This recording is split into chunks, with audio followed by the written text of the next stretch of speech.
I'm excited to be here with you. My name is Jay Fitzpatrick Malden, writer of or author of The Foundry, which is a hard science fiction novel set in the not too distant future, and it takes place over, well, actually a very long period of time. There's a climate crisis kind of happening on Earth. Lots of different things are happening. None of that's actually happening here on Earth. It's fine. And we find ourselves basically reached out by this alien entity who promises to help us. And humanity ends up putting these missions together to be able to go to see what this is. And everything is not quite what we believe it to be, which of course creates a very interesting story. What is the Foundry? What is it doing? What is it actually offering? And so today I'm actually the pleasure is totally mine here. I am here and joined by the absolutely talented Andrew Tell, who is an audio narrator who has done has narrated more books than I have read probably in the past 6 years. And so I just want you to actually introduce yourself because, I mean, honestly, no one can introduce yourself better than themselves. Okay, so tell everybody Sure. a little bit about who you are, what it is you do. I mean, how did you get even into doing this audio narration thing? Sure. I'm Andrew Tell, and I'm an audiobook narrator. I've done a couple hundred books over the last 9 years. I mean, how I got into it is I had a background as an actor, kind of more of a hobby actor than anything else, but still something I did pretty much my whole life. And also as a writer and a reader of books and things like that. And I also dabble a little in writing. So I had a short novel that was published and I wanted to turn it into an audio book myself. It was not something I wanted to do, but I connected with an audiobook narrator and we were talking and she was like, based on your background, you would be good at this. And it was like, that's all the encouragement I needed. So I started auditioning for stuff and putting myself out there. And it just was a really good match for my particular background in acting and my love of reading and literature. And so it just kind of snowballed from there. That's awesome. That's awesome. I know, like, that's something that seems to come up pretty often is that people go, "Oh, hey, you're a writer. You've got a great voice. You can totally do this." I've had that several times, and I have gracefully said, "You know what? I would really like to get someone who's more of an actor to read my book because although I may have a good voice and although I may be able to read my own book and it may be legible and you may be able to follow it, it's not going to quite have the same gravitas that it would, if you had someone who's actually trained in this, who actually works to hone this skill." And so, Yeah, I mean, having a voice is just one characteristic. It's a complex complex job for sure. absolutely. I found very quickly that my biggest challenge was like creating a voice for a particular character and then making sure that that voice remained somewhat consistent over several chapters, uh, Sure. which was a challenge. And there are definitely some great narrators out there who do an amazing job at that, and there's some that don't do quite as much. But that's a Yeah, challenge. it's So different styles. absolutely. So okay. Oh wait, hang on a second.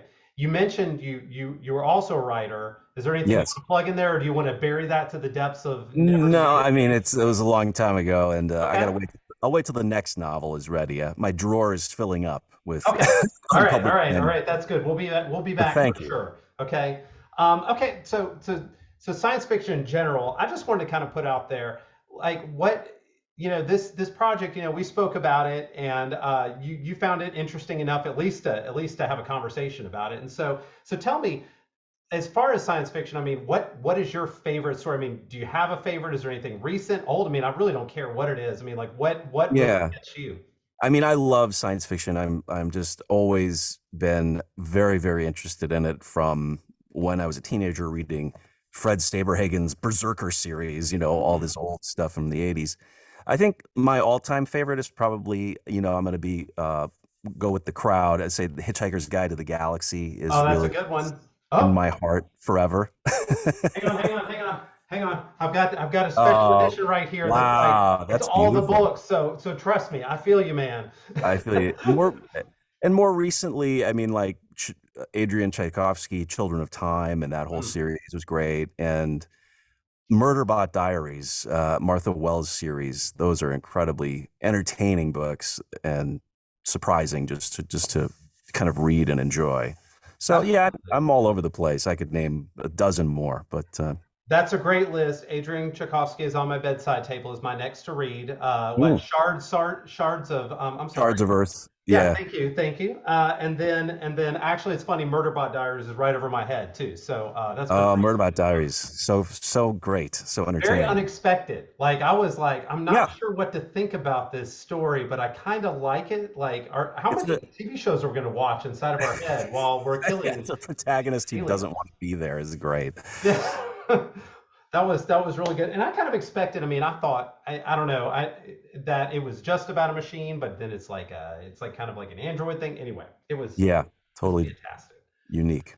So you writer, actor, audiobook narrator, you've got to have by this point some sort of creative process as far as how you prepare yourself for a particular project. So I know that I know what's in the Foundry, and I know what we're going to be going through in this. But I mean, as for yourself, what do you do to prepare to go into a project like this? I mean, the main thing, in a way, the preparation is simple and the execution is the more complicated part. But the preparation is really just reading the book and making sure I have a grip on the right tone of it and, what's there. And it's not even necessarily like a super deep reading of it because as I'm narrating it, I'm in the shoes of a reader or the listener, Hmm. and I want to be there. I want it to be lively for me as well as I continue for it. So I'm not going to like memorize the book or anything like that. But for me, it's just reading it, making sure I have a sense of the characters. The characters always, are driving the story. So um, as long as I feel like I have a good grip on the characters from my read and discussions with the author, I'm good to go. So, in a sense, like you are trying to put yourself in the shoes of the reader as not to skip ahead too much, to be able to be present in that particular scene. I want to be present in the moment, every Okay. moment as much as possible. So it really it helps to read because you to know what to expect, but in a Hmm. way, the reader or the listener doesn't have any knowledge of what's coming. So you can have, for me, it's like I have a good, I have a fuzzy picture or no, I have a pretty good picture of what's happening. But again, every little nitty gritty detail, you know, it might not be as good of a performance from me if I get too in the weeds of over preparing. And of course, I've done over 200 books, so my process when I was starting and my process now are a bit different. So I don't need to go as intensely and figure out exactly what I'm doing for each character. For me, it's more as long as I have a grip on the characters and a sense of the story, Hmm. and I have the voices. I think it's I'm ready to take the journey. That makes sense. Does it differ between, say, like a first person narrative and a third person narrative is how you approach that? Or I is it kind mean, of similar? it's no, it's actually hugely different. I mean, a first person narrative is essentially a monologue that can be 20 hours long. Yep. And what can be great about first person is you really get to bring a sense of the character into the voice. And so even if you're reading a description of a chair, it's, well, what does this character think of that chair as he's describing Mhm. it? And you can bring some of that into the character's voice. You're just you're we're conveying the author's intent as much as possible. So that's really what it's all about. That's awesome. That's awesome. I love that. Okay, so anything you might be peculiar that you do to kind of get out of yourself to get in the story? I know that may sound like an odd question, but some people are like, well, I do some method acting, so to speak, or anything. Like, do you ever find yourself doing anything interesting like that to get into a particular character? I mean, I don't I would say not necessarily. It's more comes from all of this springs from the soil of the manuscript. So whatever is there is where it's going to come from. So I'm not going to bring in something externally, like even if I know the characters or something like that. I think I think it's like once I'm in the booth, I'm so like conditioned, like a Pavlovian Yep. dog.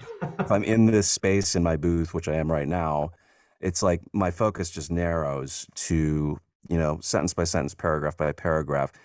And the preparation is just me closing the door and being in here at that point and starting to narrate. I don't even really do like vocal warm-ups or anything. I'm just ready to go once I'm in here. That's awesome. That's one of those things that that's a difficult place to get in different disciplines, but it's kind of that it I don't even know exactly how to put it. In the zone, I hate that term, but it's essentially like you have like a zone, you have like a bunker, a universe, a reality that you create around this Yeah, where it's actually there's a book Cal Newport wrote called Deep Work, and there's a phrase he uses for it as well, but it is that kind of intense deep focus that can get. And again, I'm just so conditioned to be in here. I wish I had that for other parts other parts of my life where I could just go to a particular space and be there, and you get that amazing kind of singular focus. I totally understand in that because that's what my writer space is down here. And so Yeah. this is on the bottom floor of my house. And every morning at 4:30, I wake up, I make a French press of coffee, I come down here and I write for almost 2 hours. And I have a soundtrack for every book that I'm writing that I make for that particular project. And it's just one of those things that get me in that space. And then everything doesn't exist. Literally, the world could blow up, and I would be like, "Oh man, that's weird. Did that just Yeah, happen?" Like, that's the because way you're to do here. it. You're here and Yeah, you're present. having that dedicated space, it really makes you present. Yeah. Absolutely, absolutely. You got to get all the distractions out and just be there. Okay, Yep. so okay, so I thought this one might be funny. So since you narrate a lot of books, okay, this seems to be a thing for me just as a human being. Okay, so you're a human being, I'm a human being. This happens. Is there words that like you just can't pronounce right, like ever, or that you just seem to get hung up on them, or they're like in the middle of like a word salad and it's just super weird? Yeah, absolutely. I mean, it's funny. I think because I was a big reader as a kid, and I learned a lot of my vocabulary from reading, and I didn't necessarily know the right way to pronounce everything. Um, I wish I could pull up some of those beauties right now, but the ones right now that I have to be, real with, bow and bow, kill Oh my me. gosh. Route and route are, Okay. you could do it either way, but Hmm. you have to have an intent and you can't switch between them. And the one that kills me is when someone is talking about a water bottle. Water bottle. It's just saying it, I trip over my Water tongue. bottle? Okay. Water bottle. Yeah, you're just going along and it's like a water bottle. And you just see Okay. it, it's all messed up. No, that's not Okay. a mispronunciation, but it's one of those weird sets of words that I do a lot of post-apocalyptic fiction, and everyone's surviving, and they're always like drinking from their water bottles. Yeah, that's right. That's right. So, It's funny that you say the thing about you learning it from reading rather than hearing because that's 100% a thing. Until we had better access to like internet and other ways yeah. to consume media, it was very much a thing. My wife cannot get over the word. I'm like, it's detritus, and she's like, no, it's detritus, and I said, it Oh, is not Tetris. detritus, it is detritus. I I used to guarantee say antithesis a lot when I was young. antithesis, the Antithesis. antithesis of the story. Yes, the Um, antithesis. that's a good one. That's a good one. Um, okay, okay. So with that kind of in mind, so let's think about like what are your biggest challenges? So words apparently water bottles are a challenge in a story. So what are some other challenges you have when you narrate? I mean, I think it's like it seems kind of like a simple process that you just like, oh, you sit down and you read out loud. But what's actually it requires sort of an intense amount of focus where my brain is doing three or four different things at once. So I'm reading the script, but I'm actually part of my brain I'm reading ahead, so I know, what's coming and how to adjust accordingly and find where my breaths are going to be and things like that. I'm also listening and watching to my own performance, and if I feel like, oh, I screwed up, or I want to take, or I hit the emphasis wrong, I have to stop and retake that. And then you have the technical part of it too, is the recording of the sound and the position of where you are in relation to the microphone. So there's Hmm. sort of like a lot of balls in the air when you're doing it. And if I just simply like don't get enough sleep, I don't get a good night's sleep, it can make narrating really difficult because it requires so much focus and concentration. So I think that's kind of the biggest challenge is just kind of keeping all those balls in the air and still kind of being present and acting, you know? Okay, so I'm hearing advice for future narrators. So keep your door closed, have Yeah. a dedicated space, get plenty of sleep, eat your Wheaties, be ready Yeah. to jump into this. Okay, Yeah. And warm up by saying water bottle over and over again. water Wa- bottle, Water bottle. water bottle. And, you know, it's funny how like just words are and just how we learn them and everything too as language. Because I mean, even I mean, wash rag. Someone in my family couldn't say wash rag for the longest time. They called it a sish rag. I don't know why that was a thing, but it Oh, became like a there you running go. gag. The sish rag. They knew Fish what they fry. were trying to say. It just always came out as not that. So, anyway, okay, Classic. so we're 200 books in. You've had challenge, you've had some other things. Is there any in all that space, in all that kind of zone? Is there anything that like is like crazy memorable, a scene that you laugh at still to this day? Like you'll be walking down the road, or you'll be like eating a burrito, and you're like, "Holy crap!" Or something that just like catches you, and you remember out of all the different things you've done up to this point.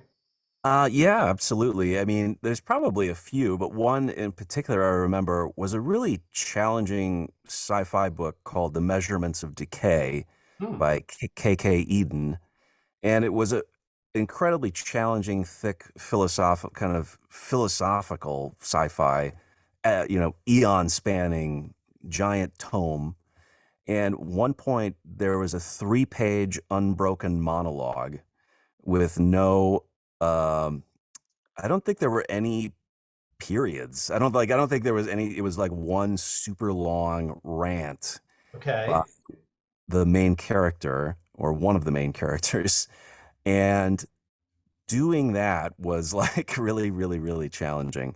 Of course, I could stop and edit in a few times, but you do want it to have that quality of that rambling, rant. So I did as much as I could possibly do before I absolutely had to stop.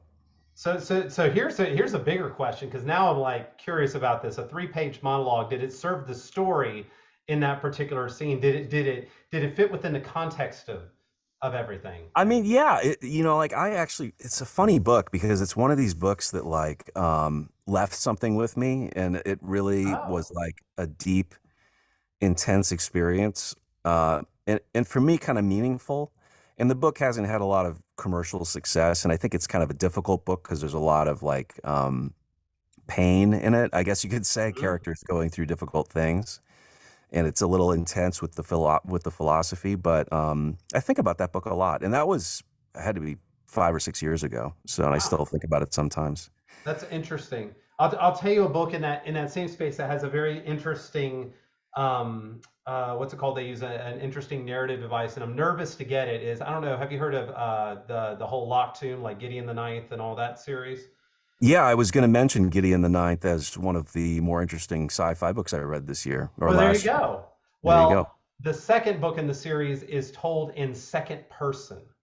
Oh wow, I did not know that. And I only read the I first learned one. that the other day, and I was like, okay, I'm curious to go this way. By the way, I listened to the audiobook, full transparency.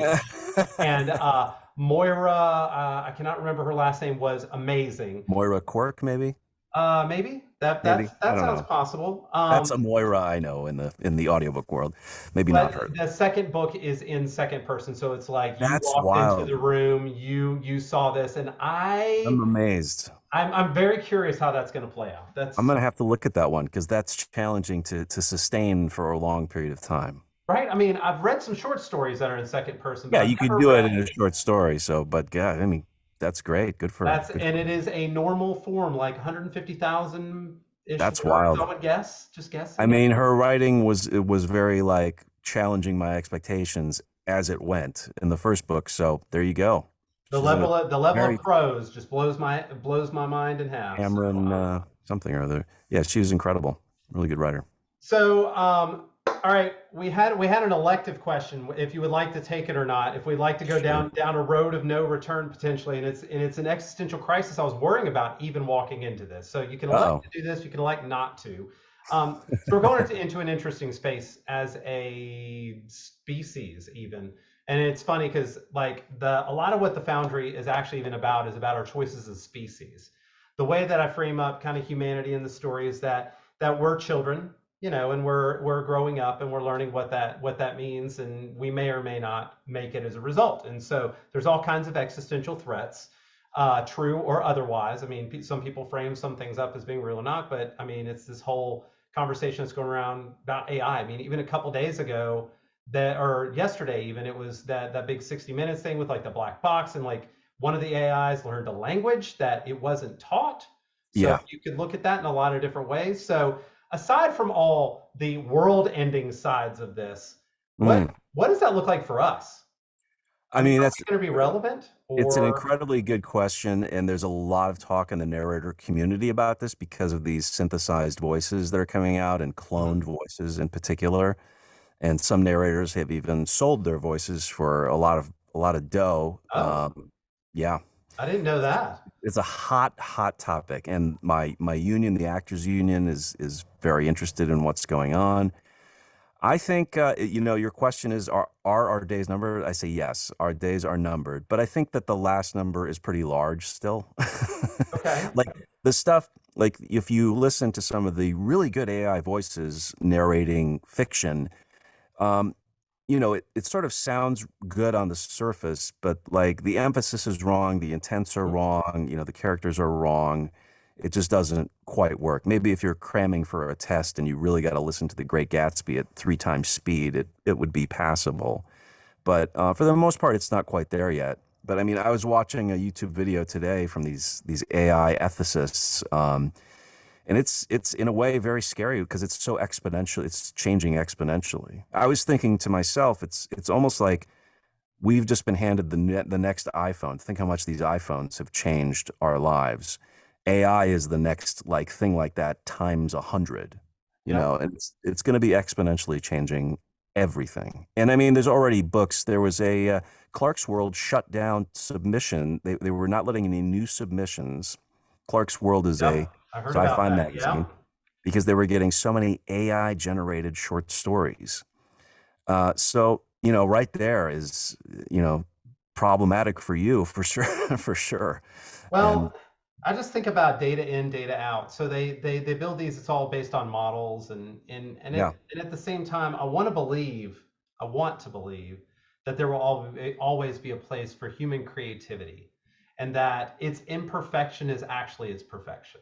I would like to believe that, and so yeah. I mean, well, everybody. I mean, the flip side of this is like your life experience and my life experience, and that we bring is very unique, and mhm, these sort of homogeneously created responses. It will be unlikely that they can replicate something that's so unique to an individual. So, yeah. yeah, I mean, that's why I say the number is really big. I mean, I think that we're going to be okay for a while, but maybe it's a problem for my grandkids or something. God Well, bless them. You'd think that AI would come and be like, "Oh yeah, they're going to drive tractors," but no, they're coming for the writers and voice actors. yeah, I know, right? Like that's not what you expected. It's always some blue collar like they're gonna Yeah, take our jobs, but maybe not. wrong one, wrong one. All right. Okay. Okay. So with as many reviews as you have, I'm sure there's one that has just been funny. I know that like on Audible, especially, I'm sure that's your main market on there. Yeah. So in Audible, I'm sure there's been a review that somebody's left 1 star review and said the narrator was terrible in some way that has stuck with you and was either funny or true. So what's your most memorable 1 star review, I guess? A review. I mean, there've been more than one. I hate to say it. I did a little digging. I was like, let's see if I can find one. I Okay. mean, the funny ones were really like people saying that my performance was too monotone, and then the next review they would be like too emotional. So you never know. But the one that I pulled up today said, I quote, "His voice almost made my ears bleed. People don't talk like that these days, and if they did, they would be wearing powdered wigs and listening to a harpsichord play in the background." What apparently you created some sort of I scene. created an atmosphere, sure. I think, sometimes I'm an enunciator, Yeah. and some people are listening very closely. They're in bed, they're cozied up with their audiobook, and they can hear every little flip of my tongue. But somebody else is like doing the dishes and their kids screaming at them. So, we kind of try to find the right place. That person, they really heard me, and so I'll take it as constructive criticism. Okay. That's a But that's that a was a funny one. There's some other great ones too, where I did this Viking mythology book, Mhm. and I worked very closely with the author, who was an expert on this, the dead Norse language, and he specifically gave me references for every word, and we really worked carefully. He listened to it and approved it. And then there's a couple reviews with it like, he butchered all of this, narrator doesn't know how to pronounce anything. So what are you gonna do? We Yeah. can't respond. That's the thing. We're just That like, would be like if you had narrated The Expanse and been like, "Ah, this guy can't speak Belter." Be like, yeah. "Oh, okay, yeah, right, okay," because you're an expert on this. Like You're you, always, you're always going to get a few of those, but yeah. if I found, if the book is if it's a good story, people will put up with any little quibbles of narration. Well, I hope my butchered Portuguese is not going to mess you up too much. So we'll get to that. That's aside from the Spanish. Anyway, that's Yeah, all good. Okay, that's so right. all right, so we kind of talked about some other stuff before we started recording, and but what do you do outside of this? I mean, this isn't your whole life. I mean, what makes you outside of the narrator? I mean, I've been a lifelong reader. I still read outside of the booth, things that I choose to read instead of jobs that You I can I read for joy. That's a I read thing. for joy. I Okay, absolutely okay. do. And I'm a big reader. I have a couple of young kids. I do a lot of dadding, and I do video gaming and normal stuff like that. And in my more creative days, I still break out my old paints. I do a little. I'm a bit of a painter, Awesome. and with any little tiny fraction left, I procrastinate until I do a few sentences of writing. But I need my dedicated writing booth, and then I'll You have more need time. you need a writing space, okay? Yeah. To quote Stephen King, you write with the door closed, you edit with the door open, okay? Oh, very good. Very Yeah. good. Uh, Yeah. I, So I just wouldn't recommend anything with the door open doing audio narration though, just no, very especially bad. kids. Yeah. Okay, that's cool. Well, so you've done a bunch of different stories. We talked about a memorable moment, but if there's anything like if so people are going to be are I'm sure at this point are starting to get a little bit excited about the Foundry being an audio. I'm not going to say I have a huge audience, but I definitely have a very dedicated audience of people who audiobook is probably their preferred format anyway. So this is going to end up being a huge thing, and I'm super excited to be able to be able to reach that particular group and beyond. But if you're promoting one thing aside from this project, that's like, this is like my penultimate, like my magnus opus, like the best thing that I've ever done. Like, what is maybe the project you're most proud of that you would promote that somebody absolutely has to go listen to? It's hard to choose one of my children, Of but course it is. I get that. a favorite that stayed with me a long time, I think, fairly recently, is The Sword of Kaigen, which is a fantasy book, and it follows a family in sort of an alternate fantasy universe, and it's just the characters are really well drawn, and it's just a great story, really wonderfully written. So I would check out The Sword of Kaigen.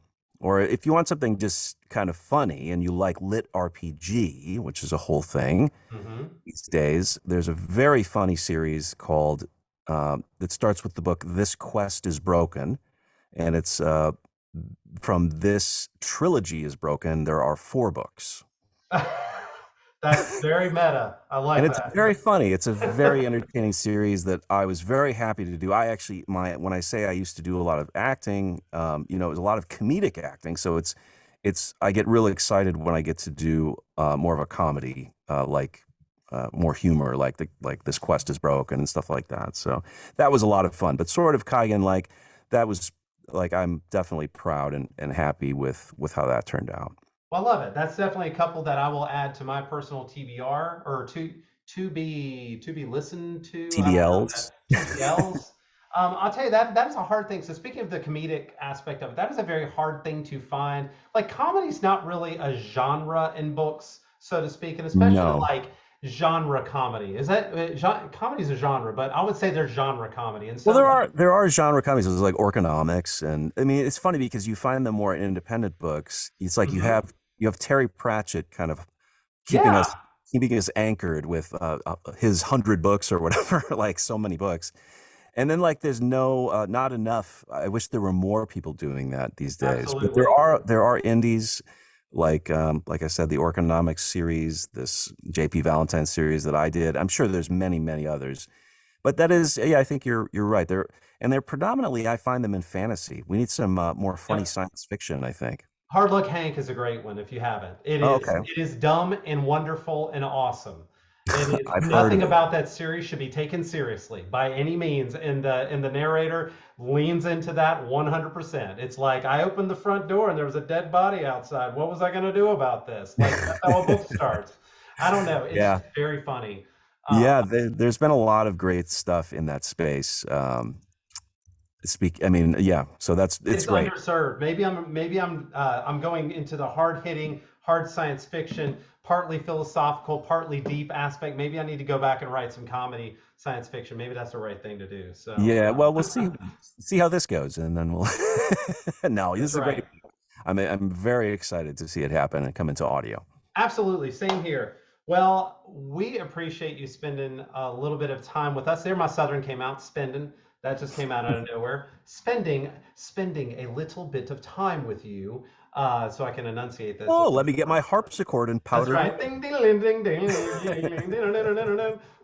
Um, for some reason, that makes me think about a Family Guy skit, and I don't even know why it just like instantly popped into my head. Uh, but yeah, we're super excited about this. So we're doing the Kickstarter campaign. It's going to be a lot of fun. Regardless, we're excited to have you on this project. Be sure to check out anything else that Andrew Tell, by the way, just so we can put the name in there again. Andrew Tell has done. He's on Audible. He's everywhere on there. Anywhere else beside Audible that you would find audiobooks by you as well? That's the main place. You can go to Okay. audible.com/Andrew Tell, and Oh, you'll see okay. my books. I have a special secret URL. So Oh, I did not know about the special secret yeah, URL. I have a good relationship with those folks over there. Those folks over at Audible. Okay. All right. Yes. All right. Well, all right, Andrew. It has been exciting to talk to you. Thank you so much for having this conversation. And I'm so looking forward to how this book's going to turn out. And anything else that you want to add is as far as this. No, I'm just very excited to be here. Thanks for having me in this little interview, and I look forward to this Kickstarter being kickstarted. You guys get on there and become a supporter, and we'll be excited to get the audio in the works and released as soon as possible. Awesome. We love it. And we're looking forward to it. I don't know. It's probably good enough.